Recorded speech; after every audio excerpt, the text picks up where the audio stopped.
Ready na ako guys para sa Ramadan. Start na ako gumawa ng sambusa at marami na din ako nagawa. Ito yung gamit ko, yung maliliit. Curry cheese. Ganyanin natin.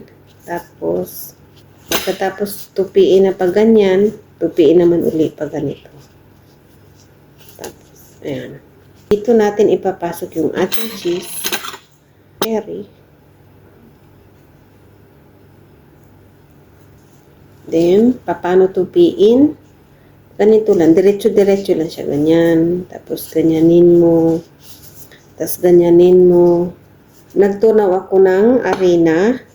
Pahira natin dito, ganyan. Tapos, close. Ito na guys, yung ating mini sambusa. Pakadali lang gawin, diba? Ito naman yung ginawa kong curry cheese. Tapos na din ako sa paggawa na ilagay ko na din to sa presser at ngayon ilalagay ko na lang din siya sa sulupin.